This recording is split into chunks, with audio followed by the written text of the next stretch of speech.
Well, he's a professional lawyer. I think he's been through things like this before. But you should focus on Clinton. You should focus on the president of Harvard, the former president of Harvard. You should focus on some of the hedge fund guys. I'll give you a list. These guys lived with Jeffrey Epstein. I sure as hell didn't. Thank you very much. Mr. President, have you heard about Todd Clemens' interview with Elaine? Are you still disappointed in President? Pardon or Clemens? Well, I don't want to talk about that. What I do want to say is that Todd is a great attorney, but you ought to be speaking about Larry Summers. You ought to be speaking about some of his friends that are hedge fund guys. They're all over the place. You ought to be speaking about Bill Clinton, who went to the island 28 times. I never went to the island. You maintain you did not write a letter for Jeffrey Epstein's birthday? I don't even know what they're talking about. Now, somebody could have written a letter and used my name, but that's happened a lot. All you have to do is take a look at the dossier, the fake dossier. Everything's fake with that administration. Everything's fake with the Democrats. Take a look at what they just found about the dossier. Everything is fake. They're a bunch of sick people. Where did you see the people laying outside? We'll take care of it. President Putin. What are the alternative methods to bring hostages home? Well, we get a lot of them out, and it's I've always said those last 10 or 20 are going to be the toughest, because Hamas knows what happens when they don't have any bargaining chip. And they really broke a deal. They broke a deal, and you're going to have to do what you have to do right now. It's a terrible thing. And I always do that. I said, when you get down to the last one, they're not going to be able to make it. Would you consider a pardon or a commutation for Ghislaine Maxwell? It's something I haven't thought about. I'm allowed to do it, but it's something I have not thought about. But you would rule it out? Why has the dollar fallen so much? Are you concerned about that? Well, I'm a person that likes a strong dollar, but a weak dollar makes you a hell of a lot more money. I hate to tell you, I don't know if you study it, but I study it. And if you look at the yen, I went to Japan and New York, so I know this.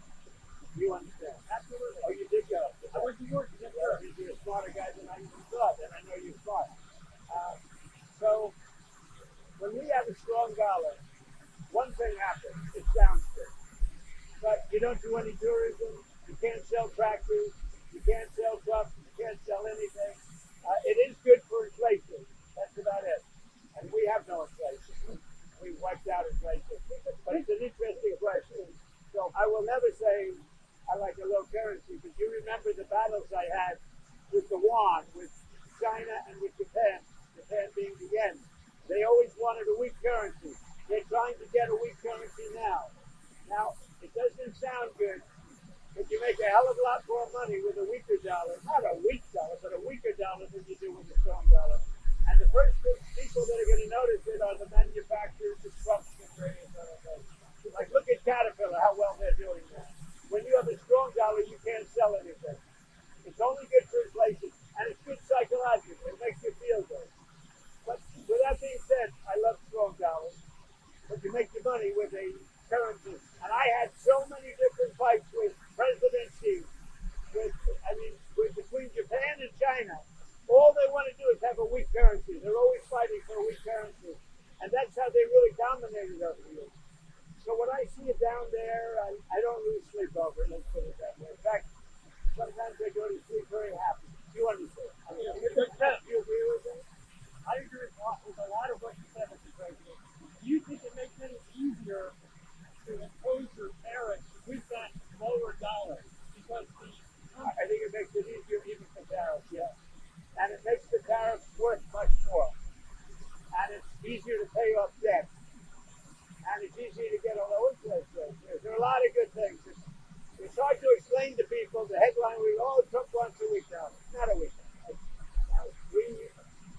We take a look at the history of China over the last 20 years. All they do is fight for a weak currency.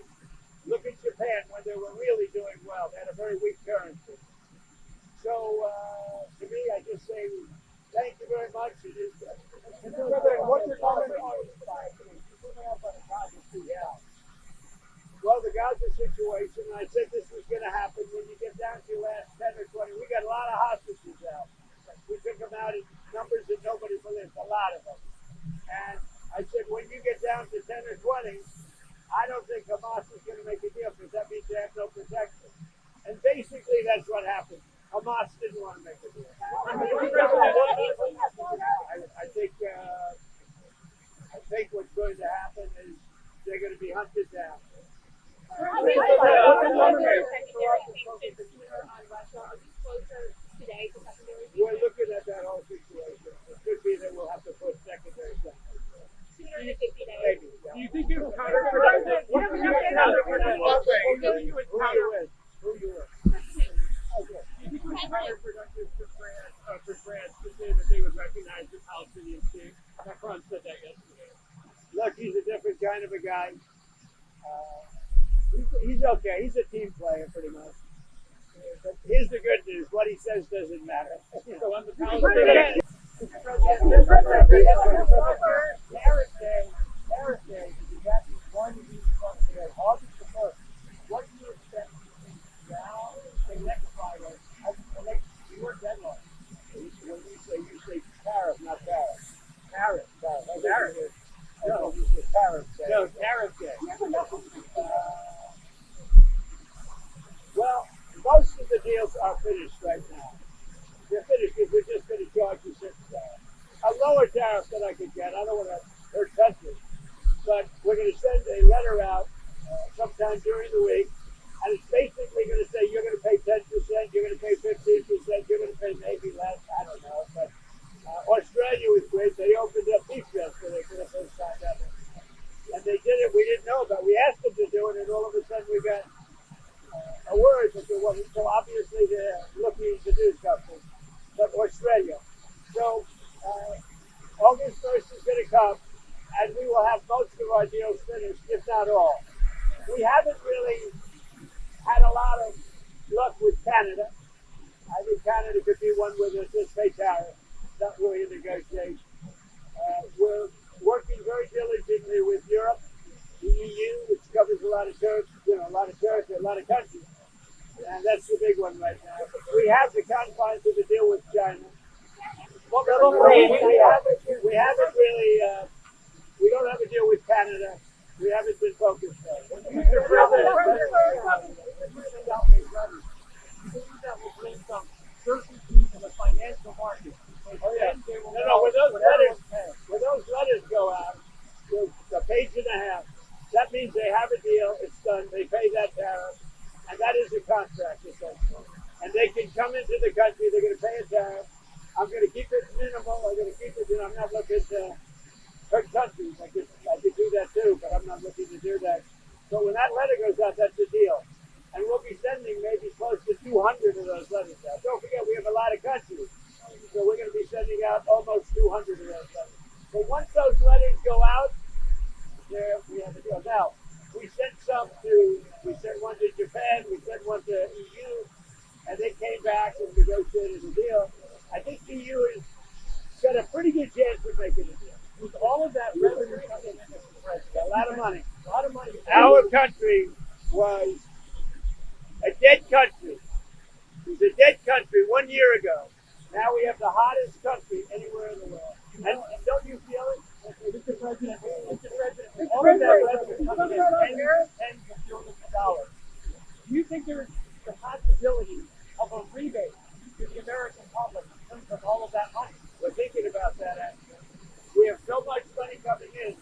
We're thinking about a little rebate, but the big thing we want to do is pay down debt. So we're thinking about a rebate. You just made a lot of news. We're thinking about a rebate because we have so much money coming in from tariffs that a little rebate for people of a certain income level might be very nice. You know, they're being blocked by Hamas. They're being blocked by a lot of people.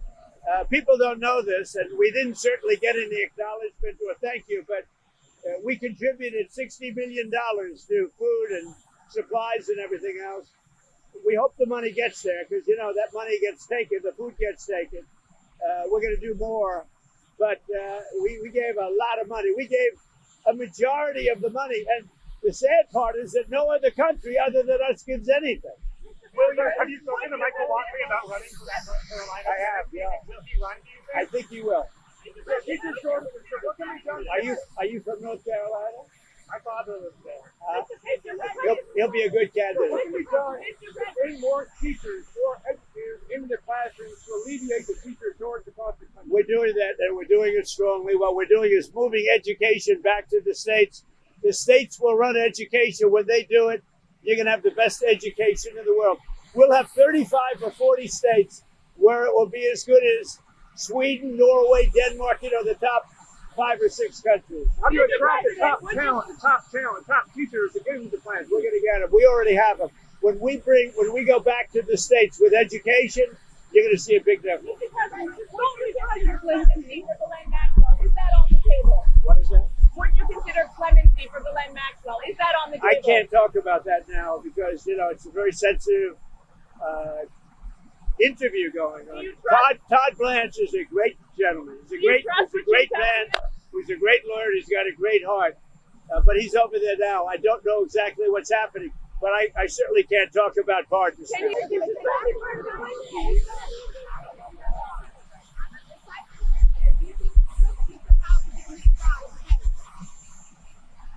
All I wanted to do is lower interest rates. We have the hottest country in the world. We had a dead country 1 year ago. Now we have the hottest country in the world.